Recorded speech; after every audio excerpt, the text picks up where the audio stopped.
What's up, Game Boys and Girls? Big T here, back with another video.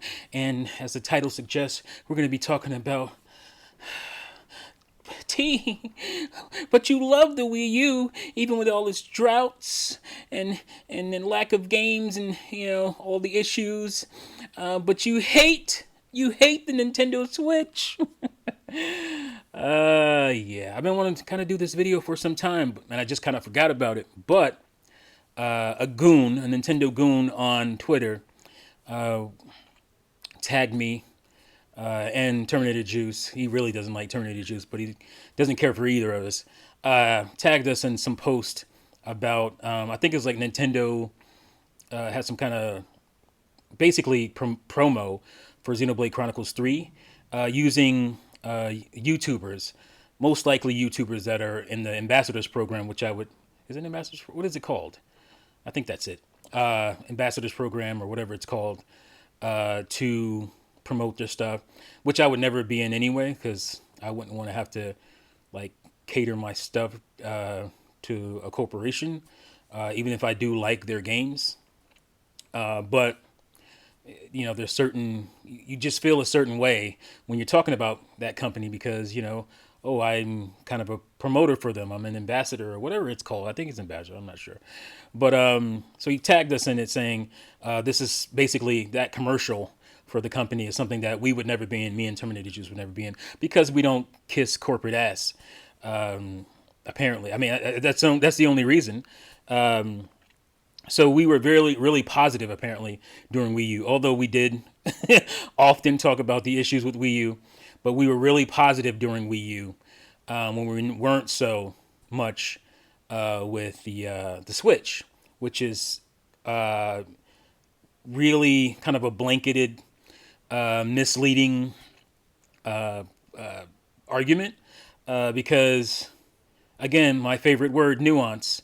If you follow my channel, especially the first couple of years of the Switch, 2017, 2018, I was super positive, super excited with the reveal of the Switch. They had that little trailer, which was really cool, and it just got everybody really excited. Or most people, some people had salt face, but I got a lot of Nintendo fans really excited for what it was going to bring. The fact that Nintendo was kind of merging its handheld division into its console division, because obviously the Switch is a hybrid console where you can take it on the go, like a handheld, and also a home console. You hook it up to the TV. So there was a lot of people excited to see what could come of that, because 3DS was an amazing console. DS, all the Nintendo's handhelds, maybe the exception of the Game Boy Advance, not my favorite, but still enjoyed it. All the Nintendo handhelds have done spectacularly well. So we were excited at the prospects of getting that kind of handheld catering, the catering to handhelds, the kind of innovative stuff they're doing on handhelds, and bringing that over to the home console. That's what the excitement was. So there was that potential, right? Also, Switch's first year was stellar. I mean, it started off with Breath of the Wild. We got Mario Kart 8 Deluxe, which I really liked because it wasn't just a port, unlike a lot of the Wii U ports that we've gotten, which I'll get into that as well. They actually did add a much needed, much wanted battle mode, a true battle mode to the game. They added a new item. They added more characters. So they were doing extra things to it. And obviously, they're still adding stuff to this freaking game. It's insane. 7 years later, 8 years later now? But so there was that, right? And there, like I said, we were talking about the handhelds. There was potential with the handhelds, with the features, the cool features that the 3DS had, cool features the DS had, just that kind of thinking. And when Nintendo showed that January event, 2017 January event, where they showed the Switch off, they were showing some, cool stuff having to do with the HD rumble, stuff having to do with the motion controls and all that stuff. So that's the stuff that really excited me. So if you think back, for me, thinking back to like the Wii, it gave me that kind of feel. It got me really excited. So the idea of hating the Switch. Oh, and by the way, I was the first person that I know of within a couple of months, not waiting until, oh, look at those sales. Within a couple of months of the Switch coming out, I was the first person that said it's going to outsell the Wii. People were like, oh, that's crazy. No way. It's not going to outsell the Wii. A lot of people were thinking it was going to be a Wii U 2.0, which is nonsense. But if you understand the nature of Nintendo, when it comes to the handhelds, it was going to do great. It was going to do at least 80. And I thought it would do more than that because I didn't think it would be here at this point. Maybe at this point right now, I thought that's when it'd be crossing the Wii sales. And that was because I was thinking in the future, they're going to drop the price. They're going to have all these iterations the same way they do their handhelds. And that's when it's really going to continue to sell post its life into the next console's life. Whatever the Switch successor was. So that was my thinking at the time. And I was right. It's at 112 million or something right now. So I hate the Switch. I had said many podcast videos that the Switch could potentially uproot my favorite Nintendo or my favorite Nintendo console, being the N64. And so the whole idea of a Nintendo console that has droughts, doesn't have a ton of games, how could you like that, being the Wii U, over the Switch? Well, my favorite Nintendo console is the N64. It had droughts. Didn't have a ton in the library, but I was excited by the new innovative stuff, the technology having to do with it. The first of all, the Rumble Pack, which blew our minds back then. You guys take that for granted today, but that was amazing. Obviously, Super Mario 64 being that true 3D platformer, where it actually got it right. There was, attempts at it before. The worlds weren't great. They were pretty crappy worlds, but the controls were awful. And Super Mario 64 was the first game that the controls felt amazing. It felt perfect.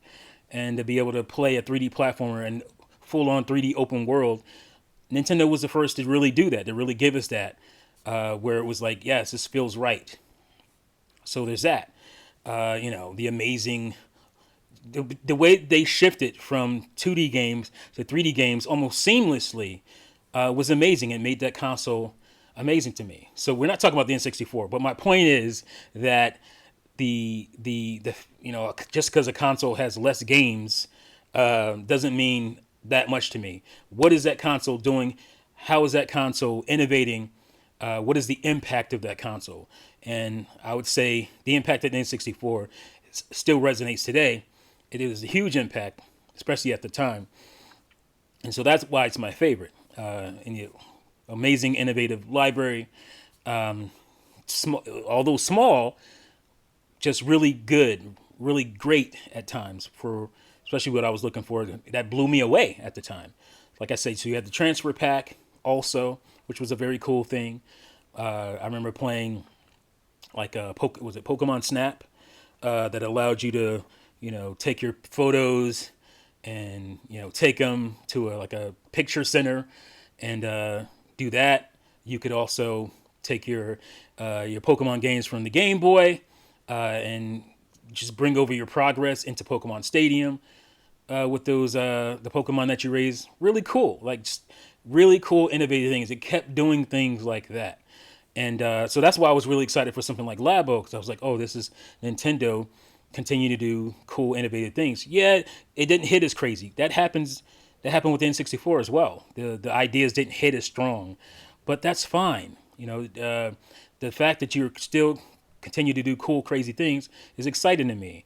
Ring Fit Adventure, very cool. The whole Pilates ring thing, the way that game plays like an RPG, that is awesome. That's the kind of stuff that really got me excited. But after that, it seemed like they just stopped caring and just started catering to a milk toast, kind of, standard, game control audience. And that's fine. Obviously that's doing them well. But for me personally, it's not that exciting. So where the Wii U was very exciting with the gamepad, I have a video called The Gamepad Advantage. It didn't quite live up to what I was hoping for, but it was still a really cool, innovative new thing. And a lot of third parties actually did really cool things with it, like Zombie U, for example, used the gamepad really well. Also, Deus Ex Human Revolution, Director's Cut, awesome on the Wii U. Nobody talks about it, but it really used the Wii U gamepad in amazing ways. The Batman, not all of them, because only one of them did it.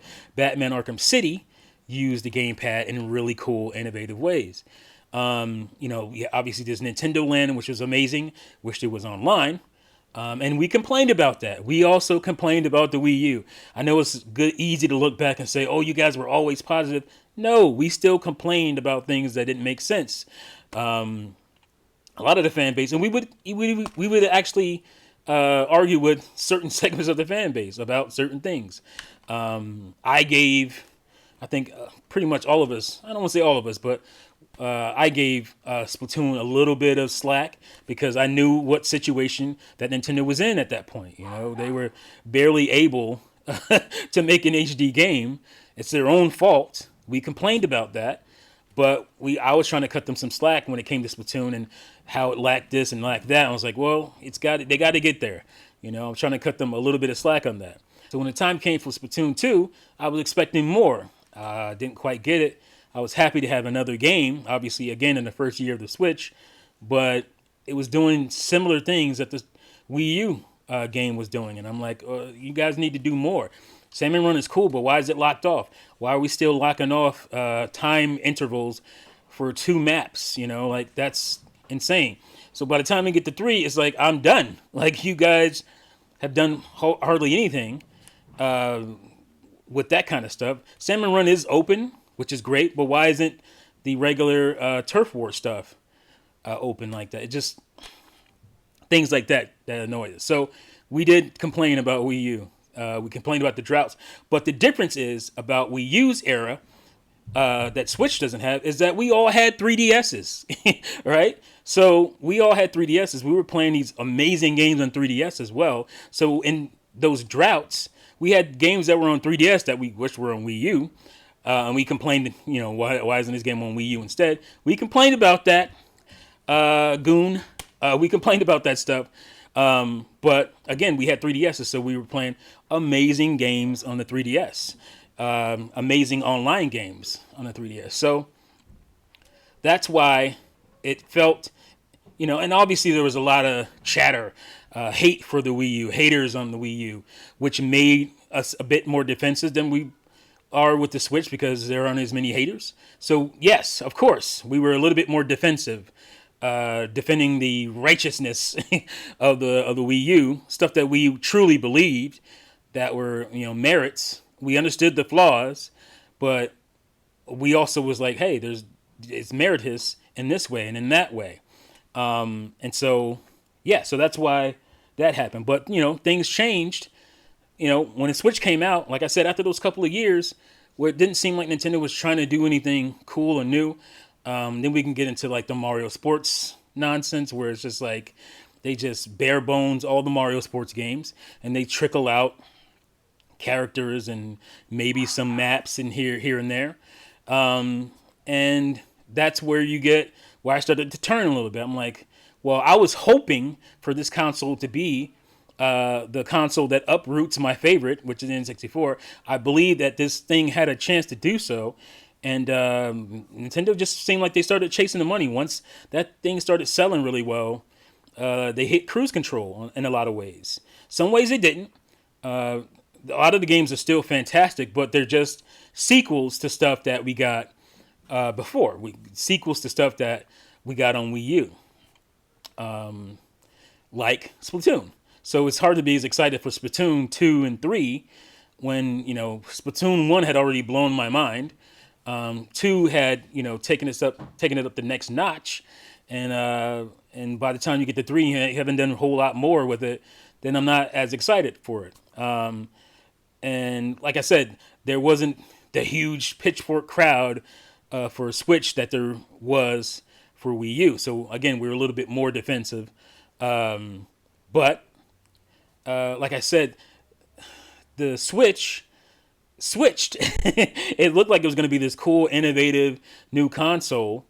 that was going to do all these cool side things, still give you your mainline core games and whatnot, but kind of do all these cool side things, and it just kind of stopped doing that. It's just stopped doing that. When you have a fan base that is more fervorous, I don't know if that's the right word, for remasters than they are for like new IPs.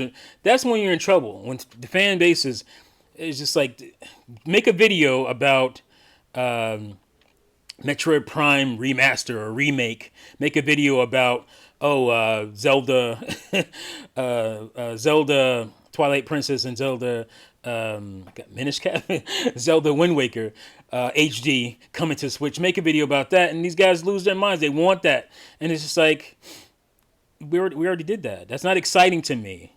And there's a lot of ports, tons of ports, remasters, and a lot of people don't even realize that these are ports and remasters. Like Kirby, what is it? Return to Dreamland. That's a Wii game. I already have it. It's gonna be in HD. Cool. That's cool. It's gonna look nicer, but I already know where that game goes. I'm kind of over that. And the fact that you're gonna charge $60 for a Wii up-res game, that's not cool to me. Like, and I'm gonna tell you that.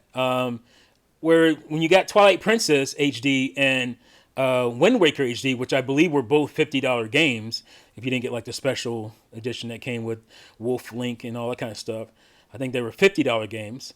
But we hadn't had those games. We hadn't seen those games in HD for one, and there was new stuff added to them, new quality of life things added to those games that made an extra 10. Let's say an extra $10. You could have probably said made a case for it being a $40 game, right? But there was new stuff added to those games that was that warranted the price, and it was only again $10 more than what I thought a game like that should be at. So $20 for a Wii game, bro, like an extra $20 above what I think it should be. It probably should be a $30 game, but honestly, $40 is fine. That's kind of where most of these remasters fall into, $30 to $40. So that's fine. But $20 above that, like, and that's just one example. They keep kind of doing this. So I don't know. Like there's many things that I love about the Wii. I mean, look, I even, I decked mine out. I personalized it. I got these Joy-Cons because I don't like, obviously, about my issues with the Joy-Cons. A lot of people's issues with the Joy-Cons is they're not up to standards when it comes to Nintendo hardware that we've known Nintendo's quality to be in the past. So pretty disappointing in that manner. But they're not very comfortable for a long period of time. So that's why I got these. Benbach, or I think there is another name for them, is Nixie. And these are fantastic. I can play the Switch for a very long time in handheld mode this way. And so the cool thing about the Switch at this point was being handheld gaming on the go. Well, you know what? That's been overtaken. As far as I'm concerned, a lot of people haven't gotten a Steam Deck, but Steam Deck does what this does, and many more things, because it's a handheld PC. It has the power, but it has a bunch of games that Switch will never get. Obviously, Steam Deck won't get certain games that Nintendo gets or the Switch gets. But we all know there's ways around that. But I don't have a need to do that. But like I said, it's just so that whole mantra of it being that being the Switch thing is now being overtaken. It's not just Steam Deck. You got Ioneo coming out with stuff, and basically the Switch format, ergonomic format. So there's stuff coming that's already doing that one unique thing that this used to do, and that's why I said the Switch was doing more innovative things outside of this, then I would be more excited about it. And also, the games as well. The Switch is a perfect opportunity to bring back IPs that we haven't had in a long time. You can take risk because there's 112 million of these things out there. There's a good chance you're going to at least break even, if not do well, especially if you're doing a storied IP, you're going to do pretty well, I think. You're going to make profit. But, Nintendo feels like either they just don't have any idea, which I think is crazy, that, fans want these storied IPs, or they just don't see they don't see the value in it in doing it. But they do see the value in nickel and diming you with the Switch Online trickle out format, which again, that's not exciting to me. We've had better. We've had Virtual Console. So to go from Virtual Console to Switch Online is pathetic. It is a joke to me. And I just, for Nintendo fans who've also had that, I just don't understand why you're not more. I don't want to, upset's not the right word, but why you're not having an issue with that stuff. Like it, and that's the thing about the Switch. That's the biggest thing about the Switch is that, well, we've seen you do better. Like we've already seen you do better with a lesser console, and that's why I'm starting to have issues outside of that first 2.5 years, because the flaws are just starting to elevate and show themselves more to people like myself. Obviously, not everybody has that issue.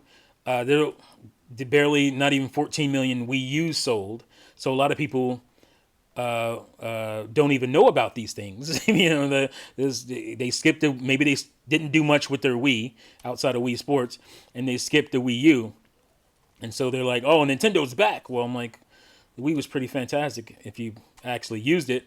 I have a ton of core awesome games that I've shown in the video, and the Wii U had, again, it had an identity.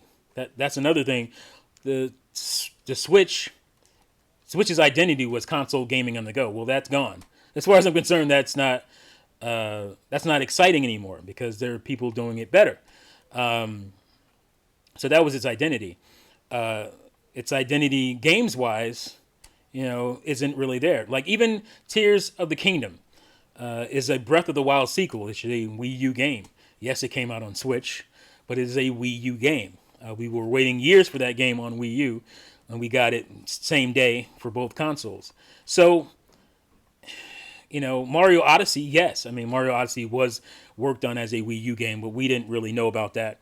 But that was 5 years ago, bro. Like that was a long time ago. So, where's the next Mario? And most of the games, like I said, outside of like something like I can't think of the oh my gosh, I can't even think of the freaking game from Platinum when you're a cop and you're that game. That's pretty unique to the Switch.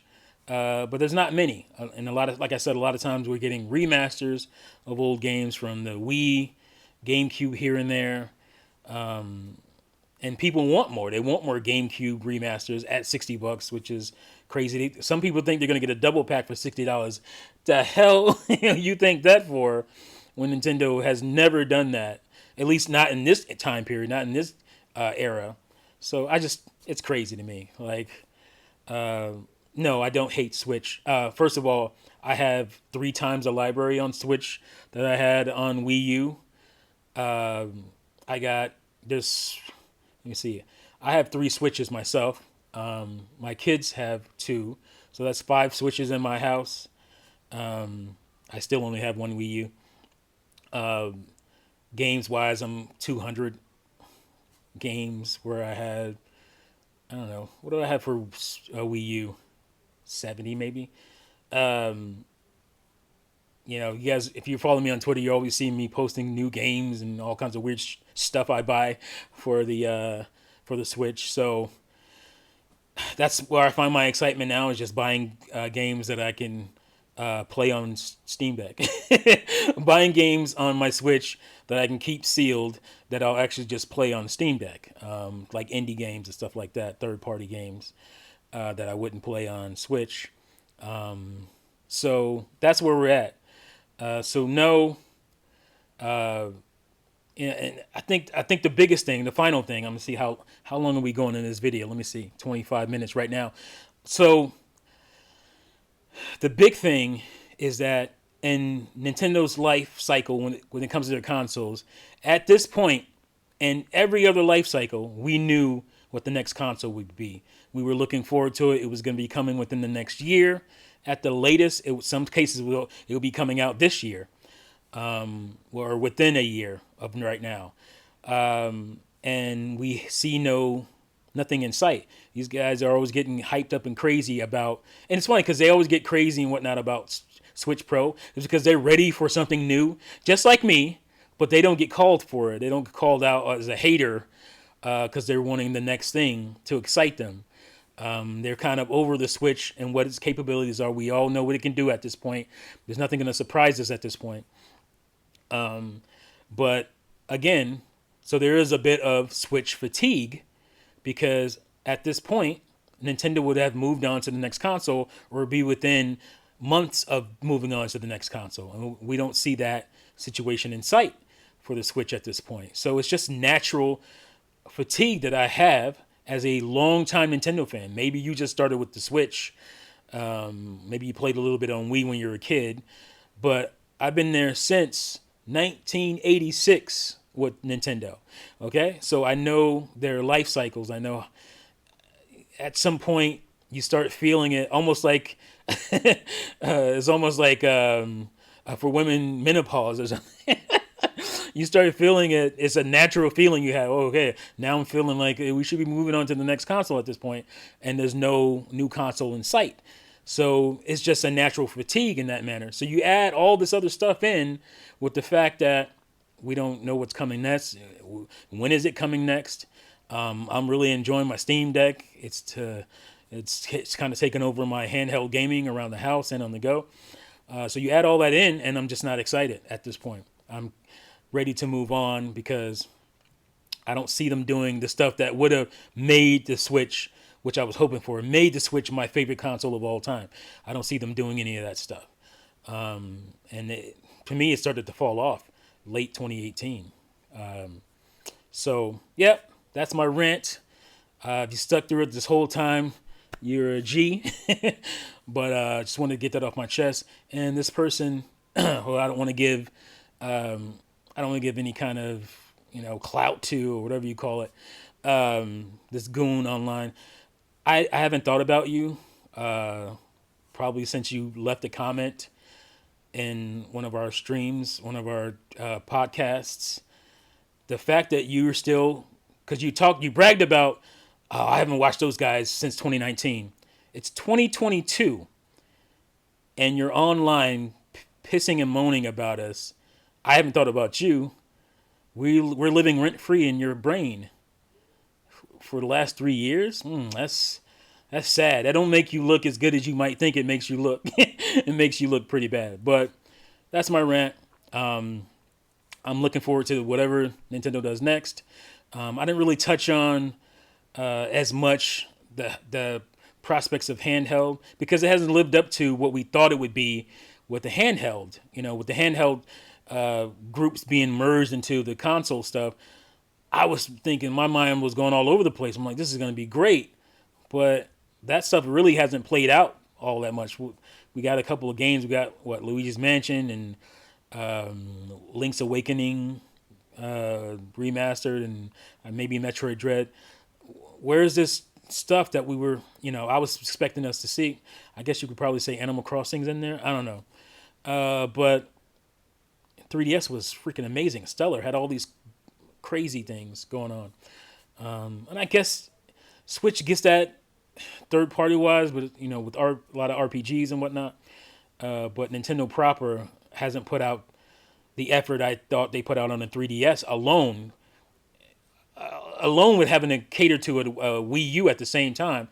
Like, if you add Wii U and 3DS together in that era, there wasn't a whole lot to complain about other than the fact that maybe I wish this game was on the Wii U console. It was stellar. So that's my rebuttal to the Goon Squad and the people complaining about us complaining. So, yeah, that's it for this one. Hope you guys and gals enjoyed the video. Let me know what you think in the comments below. Thank you again for watching and listening, and I'll see you fools next time. Peace out.